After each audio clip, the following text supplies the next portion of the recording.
naalarma ang PBA dahil maging ang matagal na naglalaro sa liga ay nag-a-abroad na rin. Kaya ang kanilang solusyon, 3-year ban sa mga players na aalis. Maaring masakop din ng rule na ito ang mga player na lumipat sa MPBL na na-draft, hindi pumirma at na-offeran ng liga. Kaya malawak-lawak ang sakop ng bagong player banning na ito. Well, we can say understandable dahil maging ang mga player na matagal na sa liga ay nasusulot pa. Isa rito ang move ni Jamie Malonzo na maaring nagpabahala sa PBA board. Kaya hindi ito planado kundi biglaan. In fairness naman ay similar ang rule ng KBL dito na nagpaban kay Renza Bando ng at least 2 years sa liga. Kaya it is some kind of adoption. Pero sabi nga natin sa title na makakasama sa liga ang move na ito dahil may epekto ito sa imahe na imbis puntahan ay baka iwasan pa ng mga players, and in case baka lalong hindi tumuloy si Quentin Melora Brown sa pagpapadraft sa liga na mas piliin pa na mag-abroad muna.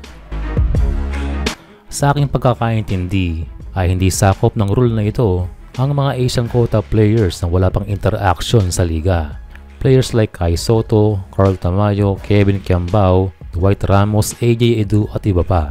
Yes, no interaction o hindi pa nagpapadraft at nakikipag-negotiate sa mga PBA teams.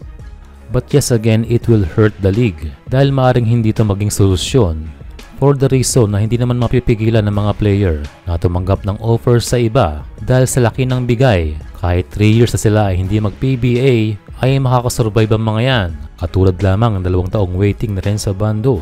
And for that 2 years, kahit hindi naglalaro sa pro ay hindi naman nawalan trabaho itong si Renz dahil may mga racket din na pumapasok at the same time ay nakaipon dahil sa laki ng salary sa abroad.